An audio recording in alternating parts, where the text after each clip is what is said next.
Now, as many of you know, Margaret Atwood's book, Angel Catbird, is a benefit book. And tonight we're very fortunate that we have Laura Couvrette here to talk about the organization which is associated with this project. So Laura Couvrette is a partner at Fuller Landau, sponsor of Keep Cats Safe and Save Birds' Lives, and a proud member, along with Margaret herself, of a group of very influential women for Nature Canada. Please welcome Laura Couvrette.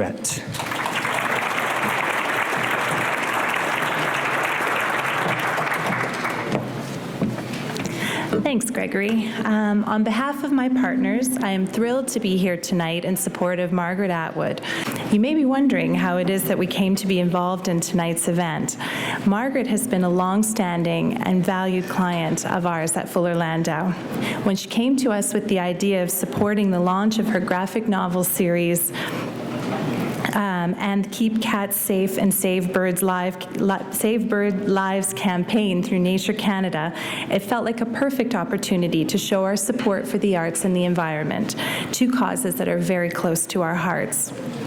With that in mind, we hope you will all join us in showing your commitment to the worthy initiative by taking the pledge to keep your cat from roaming free outdoors. Just visit www.catsandbirds.ca to sign up. We're incredibly fortunate to live in such a geographically diverse country as Canada with thriving wildlife habitats. It is our responsibility to protect it, and every bit helps. In the meantime, let's enjoy tonight's presentation of the much-anticipated second volume of the Angel Catbird series with Margaret and Johnny Christmas, the co-creators. And now I'll turn it over to your host for the evening, Mark Asquith. Thank you. Angel Catbird is a series of graphic novels that follow the adventures of a genetic engineer who becomes part cat, part bird superhero due to an accident, as one does. The series is a humorous, action-driven, pulp-inspired superhero adventure with a lot of cat puns. So first on stage is Johnny Christmas, and Johnny's comics include Firebug, Sheltered, and Pisces. He's a graduate of the Pratt Institute in Brooklyn.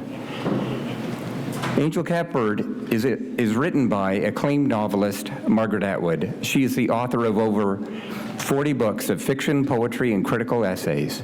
Her 1985 novel, The Handmaid's Tale, topped Amazon's bestseller list earlier this month.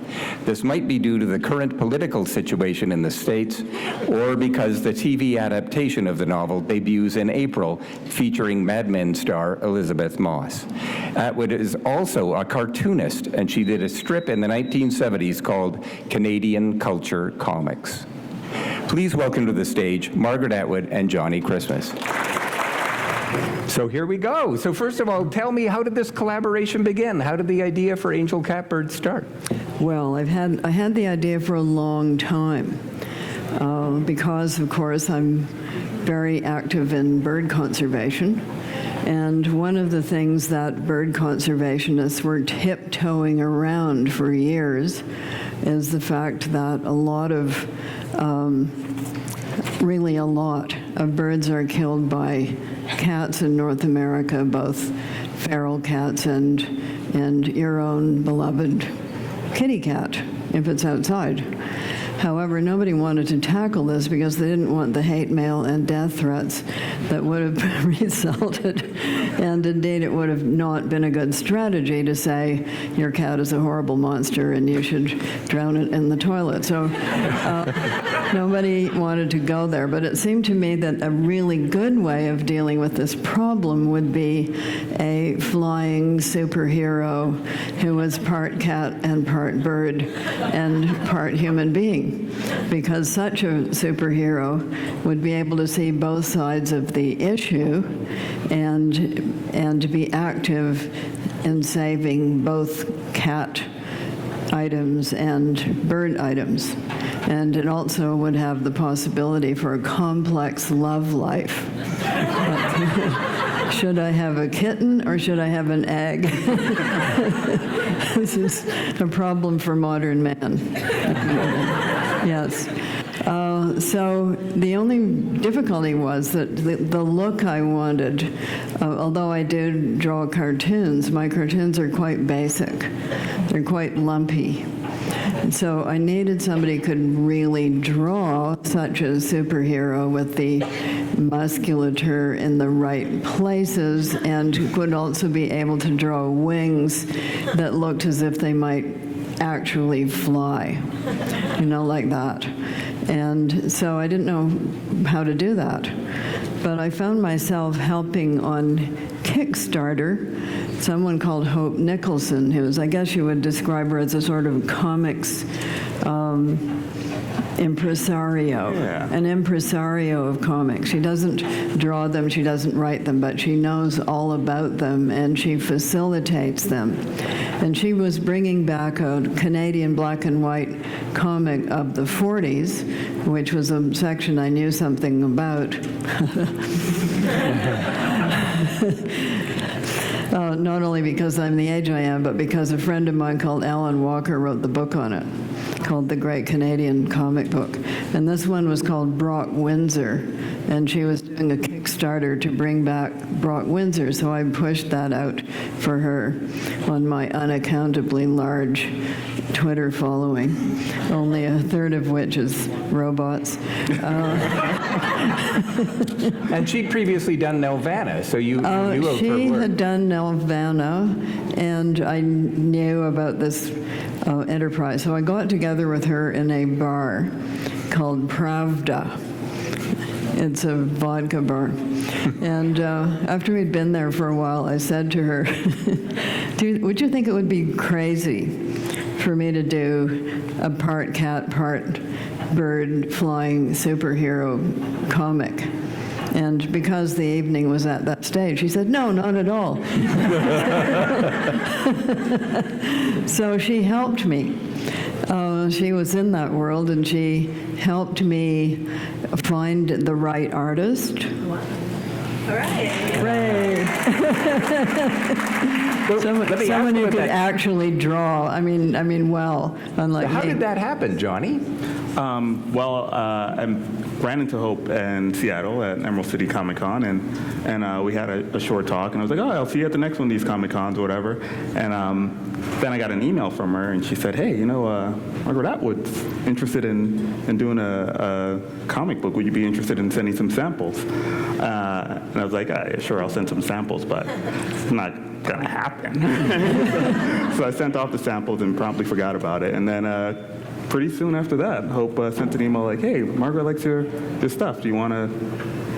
Did she explain what it was about? I asked what it was about, and I said like, oh yeah, like if I'd be interested in, if the writing's good,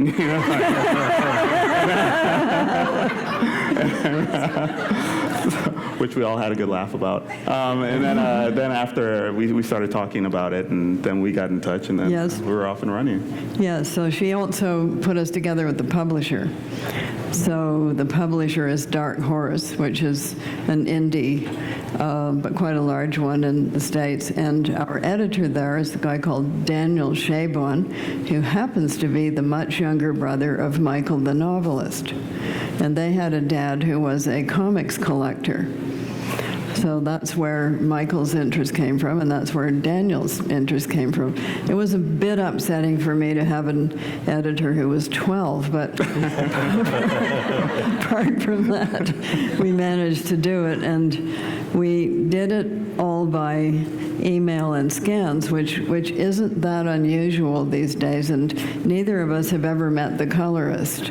Yeah. His name is Tamra Bonvillain, but you're going to meet her. Yeah. And she came through you because you had worked with her before. Yeah, for a few years before. But tell me about the collaboration. Now, there are various different styles in comics. You can do Marvel style, which is you would write a précis and kind of explain what you wanted, or you could do a full page-by-page breakdown. Yeah, I did a page-by-page. I did a script. So it's a lot like a movie or TV script, except that instead of saying scene, it says panel. So it's by page. So page 1, you might have 5 panels, and occasionally you have a full page or maybe half a page, and it goes like that. And how much input do you have, Johnny, in working with the script? Quite a bit, yeah. Yeah. Margaret will write out sort of a block of what's going on and send it off, and I'll take a look at it. Daniel will take a look at it. Hope will take a look at it. We hand our feedback in, and then Margaret goes to script from there and puts it together. So then what we get from Johnny, first of all, is thumbnails, sort of quite quick little sketches just indicating where the bodies are going to be and who's going to be, whether it's a close-up, a long shot, that kind of thing. And then you go to pencils, and we all look at those. And then we make suggestions. And then he goes to inks, which is the black lines. And then we make more suggestions. And then it goes to the colorist. And then it goes to the person who pops in the lettering, but you had to know that from the beginning because you had to leave room for where the lettering is going to go. And then we all do what you do with any kind of book. You do proofreading, and once in a while I think once upon a time, some lettering from some other comic got into our comic. Really? We couldn't figure where this had come from. That'll happen. Well, yeah. But I mean, for those who don't know, volumes 1 and 2 actually have some of your process in the back of them. Yeah. And volume 2 has a drawing that you did at age 6. Oh, yeah, about like that with a flying cat. So you see, this has been on it's been on my mind for a long time. I was just waiting for the right moment. Now, so when I read the book, particularly the first one, I reacted as if it were like a 1950s, early 60s comic. It had a real vibe from that sort of pre-Marvel, just early Marvel style. Was that deliberate? Was that what you guys were going for? Well, that's certainly what was in my mind. And I think it was possibly in your mind as well. A little bit. I was thinking about it as if one of those comics fell out of time and appeared here, like the same river of inspiration that created those continued till now, instead of becoming what comics became in North America. So that's kind of how I thought about it. Yeah, they've become a great many things. We were at Comic-Con in July, I guess, and boy, oh boy, there's a comic for everything. I mean, there's just, you name it, there's a comic about it. And all sorts of new, wonderful things that, I mean, with something with such a long history as comics, there are going to be references, references to previous things. But for instance, there was one there called Lady Killer. And Lady Killer, the artist had obviously spent a lot of time looking at 50s ads, 40s and 50s ads, because it was drawn like that. And Lady Killer is a housewife of the 50s with the station wagon, the mop, the rubber gloves, those kinds of dresses. But she's also a hired assassin. So you'll have her assassinating somebody and then mopping up the blood. It's quite funny. And then there was another one called Mama Tits Saves the World. And Mama Tits is a drag queen. And she's out defending LBGTQI.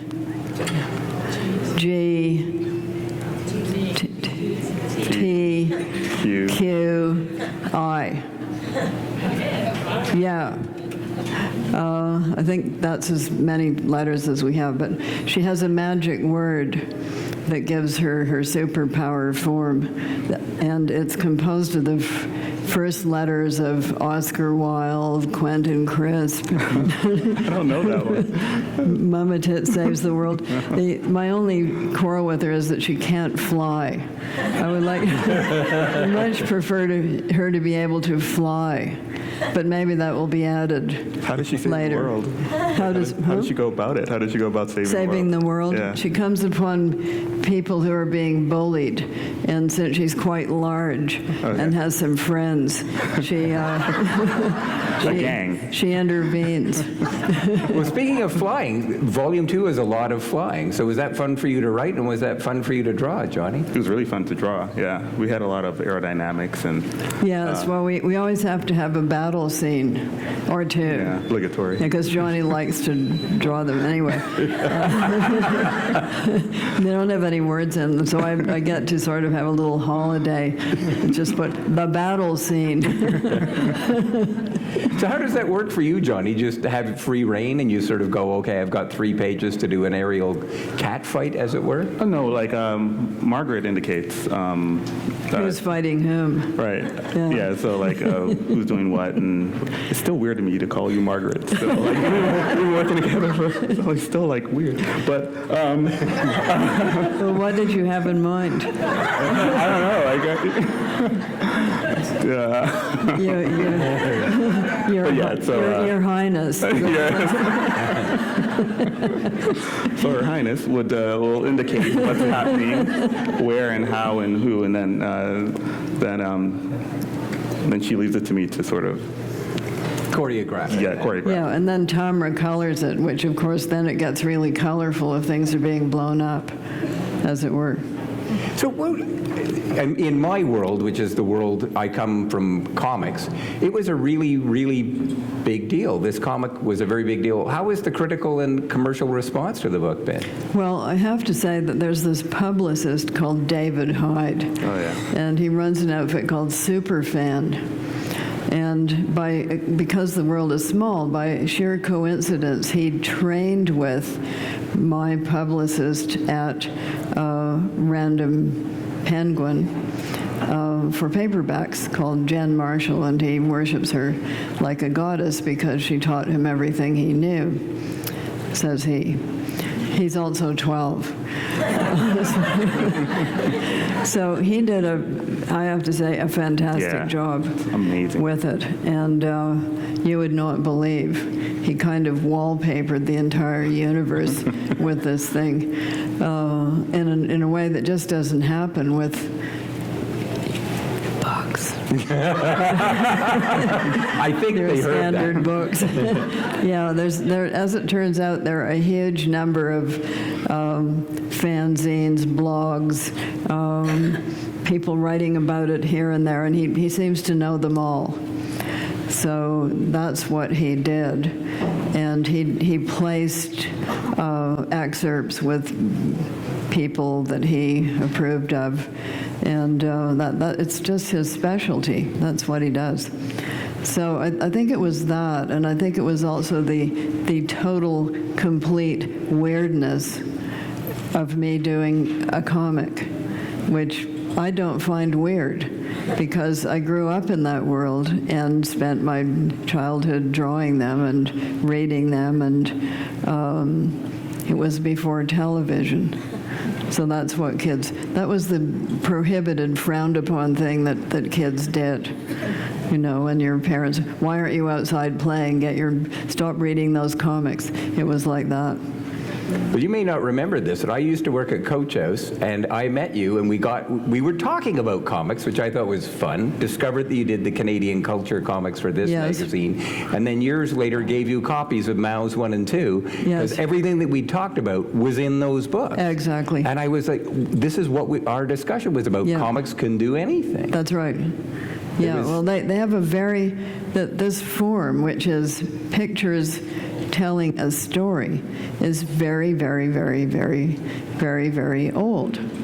And it goes back to Egyptian tombs and to graffiti on Roman tavern walls, and then to Lives of the Saints and the Bayeux tapestries, and continues right along. So it's not a new thing for the human imagination. It was new that people put it in paper form and then made little booklets out of it. That was new. But the idea of telling stories with pictures and writing, that's really old. What drew you to the form of comics, Johnny? That I could do it by myself with a pen and a piece of paper. Seriously. And nobody was bossing you around. Well, because and I went to an art high school, and I was going to go into film and television. They said I had an aptitude for it, but then I realized that I'd have to go out and like shake money and beg money from people. Those are very expensive forms to produce. Yeah, like, it's huge numbers. Just to get like a little short made, it's I like, know. So somewhere along the way, I realized I can tell an epic tale. All I needed was time and a pen, and I could tell almost any story I wanted, and that's what first drew me to comics. And plus, I love drawing and that sort of thing. But mostly the storytelling is what interests me most about the form. What have you learned from doing comics with Margaret, or the goddess? What have you learned from doing comics with the goddess? What do I learn? Nothing. He already knew everything he needed to know. I've learned more than he has, so there. What was your biggest revelation about the form of comics? At what age? No, now, working with Johnny. Now. Oh, with Johnny. The world of comics, working with people in comics, it's really pretty friendly. I may be looking at it too much from the outside, but you hear things about the world of gaming that are not friendly. No. But the world of comics and people at Comic-Con and the artists, and they all just seem to be quite friendly and accepting of whatever may come along. It didn't really bother anybody that we turned up at Comic-Con with ears on. Some people had a lot more than ears. And at Fan Expo, you guys dressed up at Fan Expo A with bit, your... yeah, but we also got our first cosplay there. This person, the absolute full outfit of Kate Leone, everything, the totally, completely costume outfit was very pleasing. So why do you think it is that comics always seem to be very cyclical, and there are times when comics seem to be out of favor and they don't do well, and then right now we seem to be in a boom time? What do you think accounts for that? I think because I think they go down when it becomes too narrow, and people think they're only one thing, and then somebody comes along and opens up again what they can do. So I think the openers, the people who opened it up again were Mouse and Persepolis, and then people who started using them to tell autobiographical stories. They would be authored, drawn, and written, and that just gave a whole. It allowed people to see them differently. There wasn't quite a variety in the 40s. There was a boom right after the war. In fact, there was somewhat of a boom during the war, but they were all Nazi fighters. I don't know whether you know Kate Beaton's work at all. She has a wonderful riff on Wonder Woman, who started out as a Nazi fighter during the war, and then, of course, they tried to domesticate her after the war and make her into a home ec person, didn't work. So her Wonder Woman is just sitting around totally bored out of her mind because there aren't any Nazis to fight. So to you, Johnny, who do you open up the form up from your point of view? From my point of view, I like the 80s boom, black and white boom. That was really interesting. Love and Rockets, even like Ninja Turtles. It's just stuff was, there was enough room, and it was small enough that there was a lot of room for experimentation, where people could do all these things and the stakes were lower. And then, because so many of the works were so unique, like Cerebus or a million others I can name, but I can't think of right now, it just allowed for a lot more experimentation, which led to a boom in the 90s. And then, of course, it started getting narrow again, because then people started to replicate things that were popular. And then, and that's when a crash happened. And out of the ashes of that, that's when interesting stuff starts happening again, because the stakes become lower again, I think. So what, by the stakes becoming lower, you mean there's an entry possibility for new people and Exactly. different things? Yeah. Yeah. It feels that way to me anyway. Like, Where would you say we are right now? right now, I think we're like at the crest of the wave. So, I mean, wide open for everyone. yeah, I think so. But it's also we're riding high, but due to the internet, like a lot more can get out there a lot easier, and people can find things really quickly. So good stuff is being found all the time, but yeah, the curious thing about being at the top, the high point, is that sometimes Well, we that may not be precipitates- at the high point We yet. may not. May still we be. may still, and maybe this time it'll be different. Well, for me, one of the big shifts has been comics used to be pamphlets, floppies, 22 Yeah, pages of yeah, comics. Now, Angel Catbird is a full graphic novel. Somebody buys it, the complete story is in a hardcover book, which means that it can be distributed through traditional Bookstores. bookstores. That's why they do that. So you could have it as a floppy, and some of them are doing that. And then they make them into a book that can be distributed in bookstores. So it was a dark horse decision to go straight to the hardcover format. Well, it makes sense because you're known in that market, and so you can sell in bookstores. I think and then- that was their thinking. Yeah. But if you go to France, that format has been used for a long time. In fact, most of the bande dessinée, how about that? Most of them are in that form. You don't see floppies there No, at not all. at all, yeah. Not at all. And they have whole sections in bookstores. And I think that things like Asterix and Tintin, those made it very acceptable.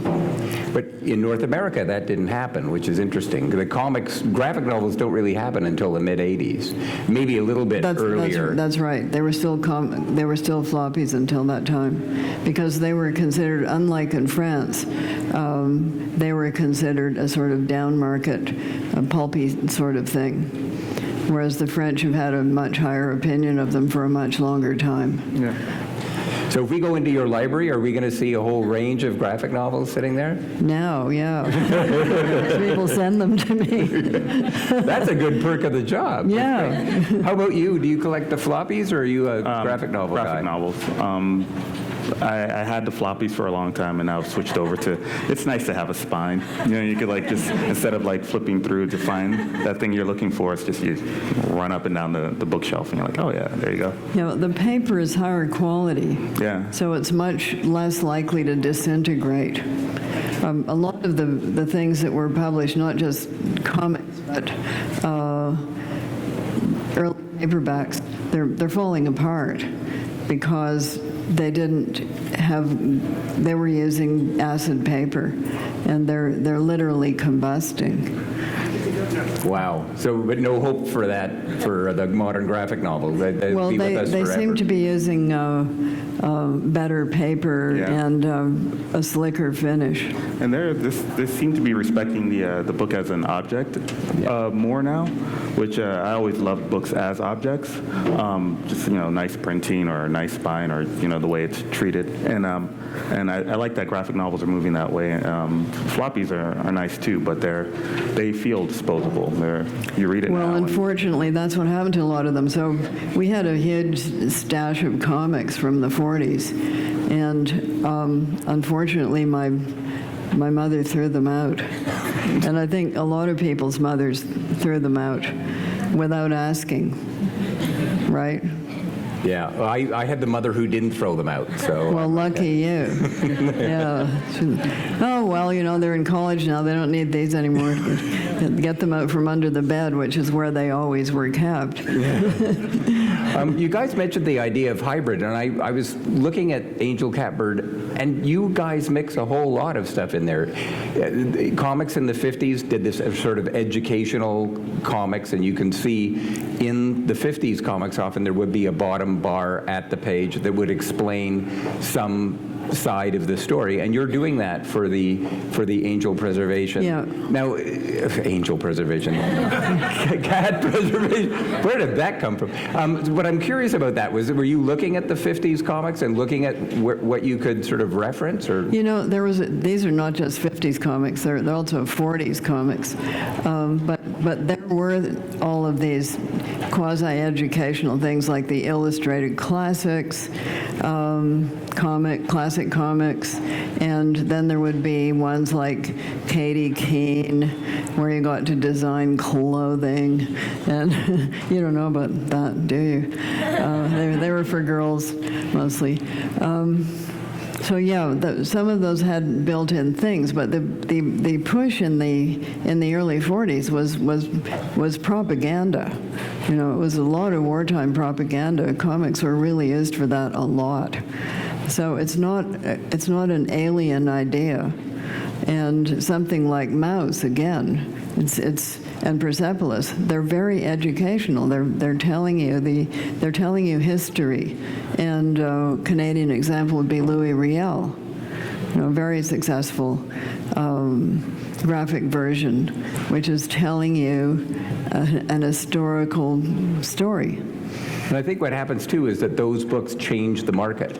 The 14-year-old girl who's reading Katie Keene or Archie comics, or the 15-year-old boy who's reading the X-Men, when he gets 30, there used to be nothing there. There were no comics. Maybe you could go back to the Spirit, or there were a few things there. But now, as you said earlier in this interview, there are comics on about every single subject. There's historical, there's autobiographical, there's a wide range of material. So do you think the market, the actual audience has changed as well? Absolutely. There's no question. I think that the same item can have different appeal for different age groups. So person number one, who might be the age of my great nieces, namely 10 and 8, is into, and they've designed a video game at this age of Angel Catbird. So they're into it for the story, whereas somebody somewhat older may be into it for the art. They may be appreciating the art. And they may be appreciating the craft of the art and craft of the storytelling. So I think in all ages, which is what ours is, can be read on many levels. Now, I wanted to avoid story, because I don't know how many people here have read it, Volume 1 and 2. But are you going to end the story with the end of Volume 3? Is it going to be self-contained, or do you guys have plans to continue the series? Whenever. Yeah, when people ask Johnny that question, he says, well, you're going to have to ask Margaret. And when they ask me, I said, you're going to have to deal with Johnny on that one. So I'm not doing it without him. Let me put it that way. That's my praise, Johnny. Great. And he can't do it without me. So yeah. Can you set us up then for Volume 3 in a non-spoilery way? Let us say that it has an open end that allows for further continuation. Okay. If I live that long. Johnny's working on something else, but he's going to be done with it shortly. Mm-hmm. Do you want to tell us a bit about that? Yeah, I'm working on a comic book graphic novel called Firebug that's about a legacy of volcano goddesses through time, and of course, as any story, there's a crisis moment where there's a choice, a hero's choice that has to be made by this young volcano goddess, and she has to rise to the occasion and Whether to blow up the world or not. Or not, yeah. That's it's always ultimately what it mine. comes down to. It's always what I wake up in the morning thinking. So I think I would be remiss if I didn't ask you a few political questions, because we're living in very uncertain times. So what do you think of the fact that *Handmaid's Tale* topped Amazon's bestseller list a few weeks ago? Why do you think that there's a rise in science fiction and certain kinds of literature? Well, I heard somebody earlier this evening, namely you, say that in times of crisis and turmoil, there's always a rise in sci-fi readership and speculative fiction because, and then you said you didn't really know why, but I would say that people are looking for blueprints. They're looking for negative blueprints and also positive blueprints. The negative blueprint being, don't do this, and a positive blueprint being, maybe if you do this, it might come out better. So there traditionally is a rise. But it's not just *Handmaid's Tale*, it's 1984, it's Fahrenheit 451, some of those old classics that I grew up on because I was there. In fact, I was just at the absolute right age to be reading 1984 when it was published. Similarly, Fahrenheit 451 and Ray Bradbury in general. And that was during the Cold War. So again, people were looking for, are we all going to be blown up by atomic bombs dropped by Russia? We'd better read 1984. So like that. But yes, there has been a huge upsurge in, and that was already happening, but it was climate-themed science fiction, because that's the other thing that people are worried about. And those two things are joined at the hip, as you know, because Trump is a climate change denier or pretty close to it. And this could be a tipping point of a very negative kind. I don't know if you are aware of this, but one of the very first comics that was all about ecology was actually published by Dark Horse in the mid-'80s, about the period that you were talking about, Johnny, by Paul Chadwick, and it was called Concrete. And it was one of the very first comics to really seriously talk about ecological issues. So you and Dark Horse are part of a long tradition, or not long, but a tradition in comics of this kind of preservation, ecology, that kind of thing coming through the comics. I didn't know that.